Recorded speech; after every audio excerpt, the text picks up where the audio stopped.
अस्सलाम वालेकुम। आज 3 मार्च 2026 का दिन है और चंद लम्हों बाद चांद को ग्रहण लगेगा। तो आज की इस वीडियो में हम चंद एक पॉइंट्स पर बात करेंगे कि चांद ग्रहण के दौरान हामला औरतों को क्या करना चाहिए, चांद ग्रहण के दौरान हमें कौन से अमाल पढ़ने चाहिए जो अमाल अल्लाह रब्बुल इज्जत की बारगाह में मकबूल हों, और जिन अमाल के बारे में हमारे प्यारे आका सरवरी कायनात हजरत मोहम्मद मुस्तफ़ा सल्लल्लाहु अलैहि वसल्लम ने बतलाया। इसके साथ साथ साइंसी नुक्ता नजर से चांद ग्रहण का मुशाहिदा करेंगे और इस्लामी नुक्ता नजर से चांद ग्रहण का मुशाहिदा करेंगे, और फिर आपके साथ ये भी शेयर करेंगे कि ज़माना जाहिलियत में लोग चांद ग्रहण और सूरज ग्रहण के मुतालिक क्या सोचते थे, और फिर नबी करीम सल्लल्लाहु अलैहि वसल्लम ने किस तरह इसकी तशरीफ फरमाई। तो वीडियो के साथ आखिर तक जुड़े रहिए क्योंकि ये वीडियो आपको बहुत ज्यादा इंफॉर्मेशन देने वाली है। तो मेरी मोहतरम बहनों मेरे भाइयों, आपने कमेंट बॉक्स में अस्तगफिरुल्लाह जरूर लिखना है। अब कमेंट बॉक्स में आपको अस्तगफिरुल्लाह लिखने का क्या फायदा होगा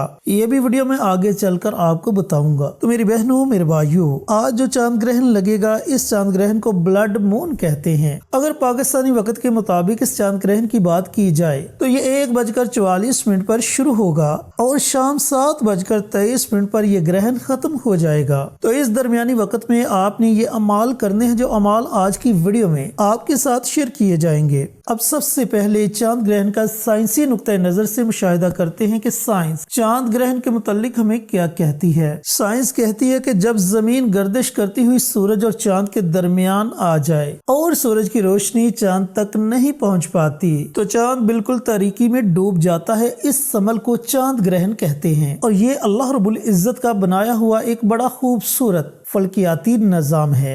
अब बात करते हैं इस्लामी नुक्ता नजर से। दोस्तों भाइयों और बहनों, बहुत सी ऐसी बातें फैलाई जाती हैं कि चांद ग्रहण के दौरान या फिर सूरज ग्रहण के दौरान हामला खवातीन ना तो चाकू का इस्तेमाल करें, ना छुरी का इस्तेमाल करें और ना ही सब्जी काटें। इसकी वजह यह है कि ऐसा करने से उनके पैदा होने वाले बच्चे पर बुरे असरात पड़ेंगे। या तो उसका होंठ कट जाएगा, या उसका कान कट जाएगा, या फिर उसके जिस्म पर कोई ना कोई निशान पड़ जाएगा। अब यहाँ सवाल ये पैदा होता है कि ये बातें तो हामला औरतों के बारे में बताई जाती हैं, लेकिन क्या इनकी कोई मुस्तनद दलील है? बिल्कुल भी नहीं। मैंने तो बहुत सर्च किया लेकिन मुझे तो हमारे दीन इस्लाम में ऐसी कोई दलील नहीं मिली जिसमें खवातीन के बारे में ऐसी कोई भी बात की गई हो। और बहुत से नजूमी हजरात बुर्ज का हिसाब लगाकर बताते हैं कि फलां बुर्ज वाले इंसान पर बहुत बुरा असर पड़ेगा, फलां बुर्ज वाला इंसान अमीर तरीन बन जाएगा। लेकिन याद रखें कि नबी करीम सल्लल्लाहु अलैहि वसल्लम ने इल्मे नजूम को शिर्क कहा है और ऐसी कोई भी दलील इस्लाम में दूर दूर तक नहीं मिलती। लिहाजा ऐसी बातों पर अमल करने से पहले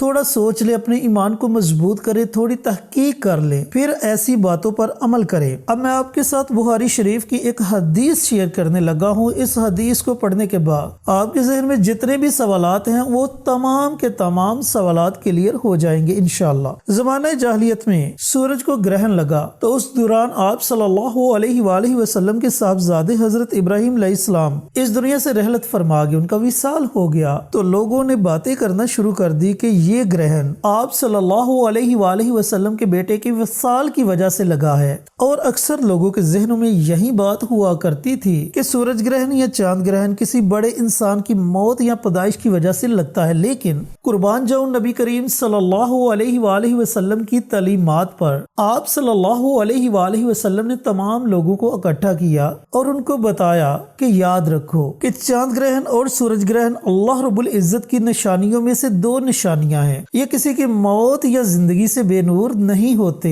तो दोस्तों भाइयों और बहनों, अगर आप इस हदीस को पेचीदगी से समझे तो आपके तमाम सवालात के जवाबात इस हदीस के अंदर मौजूद हैं। अब सवाल ये पैदा होता है कि चांद ग्रहण और सूरज ग्रहण के दौरान हम कौन से अमाल करें, कौन से ऐसा अमल पढ़ें जो हमारे नबी करीम सल्लल्लाहु अलैहि वसल्लम ने हमें बतलाया। तो दोस्तों मेरे भाइयों मेरी बहनों, सबसे पहले अपने दिल और दिमाग के दरवाजों को खोले और मेरे नबी करीम सल्लल्लाहु अलैहि वसल्लम के बताए हुए अमाल सुने। आप सल्लल्लाहु अलैहि वसल्लम ने फरमाया कि जब चांद को ग्रहण लगे तो नमाज खसूफ अदा करो, जिसे चांद ग्रहण की नमाज कहते हैं। اور جب سورج کو گرہن لگے تو نماز کسوف ادا کرو جسے سورج گرہن کی نماز کہتے ہیں۔ اب اس نماز کے پڑھنے کا طریقہ کار آپ صلی اللہ علیہ وآلہ وسلم نے کیا بتلایا، یہ بھی ذرا توجہ سے سماعت فرمائیے گا۔ آپ صلی اللہ علیہ وآلہ وسلم کی زندگی میں سورج کو گرہن لگا تو آپ صلی اللہ علیہ وآلہ وسلم جلدی سے مسجد میں تشریف لے گئے۔ آپ نے نماز کسوف ادا کی، لمبے سجدے، لمبی رکعتیں پڑھی، اور آپ صلی اللہ علیہ وآلہ وسلم نے صحابہ کرام کو بھی یہی حکم دیا۔ لیکن آج تو چاند گرہن لگے گا، آپ نے نماز خسوف ادا کرنی ہے۔ آپ نے 2 رکعت نفل نماز خسوف کی نیت سے ادا کرنے ہیں۔ اب اگر آپ کے پاس وقت زیادہ ہے تو اس نماز کو آپ لمبا بھی پڑھ سکتے ہیں، اور اگر آپ کے پاس وقت کم ہے تو آپ اس نماز کو چھوٹا کر کے بھی پڑھ سکتے ہیں، لیکن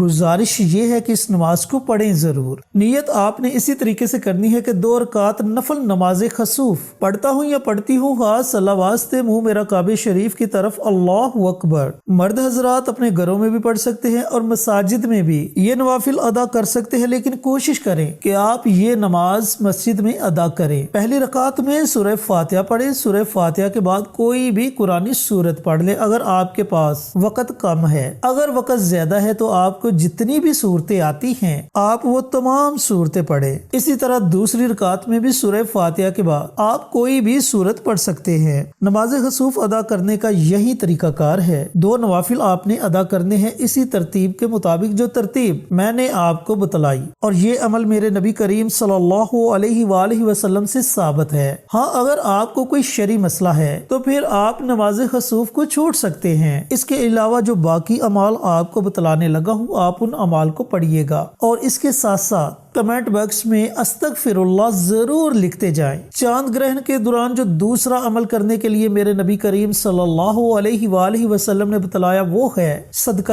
خیرات۔ آپ نے فرمایا کہ اس دوران صدقہ کرو۔ تو دوستو، بھائیوں اور بہنوں، جتنی آپ کی حیثیت ہے آپ اپنی حیثیت کے مطابق صدقہ کریں، اور اگر آپ ایسے علاقے میں رہتے ہیں جہاں صدقہ لینے والا کوئی نہیں تو پھر آپ مٹھی بھر چاول، مٹھی بھر گندم، مٹھی بھر چنے، یا پھر گھر میں سے ایک روٹی لے کر اس کے چھوٹے چھوٹے ٹکڑے کر کے گھر کے گارڈن میں رکھ دیں، گھر کی چھت پر رکھ دیں، یا پھر کسی کھلے میدان میں رکھ دیں تاکہ چرند پرند انہیں کھائیں اور آپ کے مال و جان کی طرف سے آپ کا صدقہ ہو جائے۔ تیسرا عمل جو نبی کریم صلی اللہ علیہ وآلہ وسلم نے بتلایا کہ کثرت کے ساتھ اللہ رب العزت سے معافی مانگو۔ اب معافی آپ نے کیسے مانگنی ہے؟ استغفار کی دعا پڑھ کر۔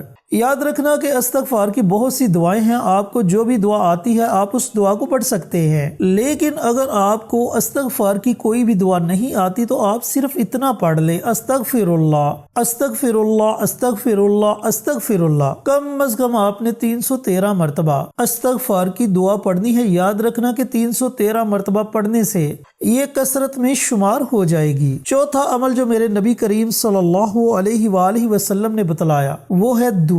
اب یاد رکھنا چونکہ یہ رمضان المبارک کا مہینہ ہے تو آپ نے یہ 3 اعمال افطاری سے پہلے پڑھ لینے ہیں، اور جب افطاری کا وقت ہو تو افطاری کے وقت آپ نے دعا مانگنی ہے۔ اس کی وجہ یہ ہے کہ افطاری کا ایک ایسا مبارک وقت ہے جس وقت میں اللہ تعالیٰ اپنے بندوں کی دعاؤں کو اپنی بارگاہ میں قبول و منظور فرماتا ہے۔ وہ کبھی بھی اپنے بندوں کے اٹھے ہوئے ہاتھوں کو خالی نہیں لوٹاتا۔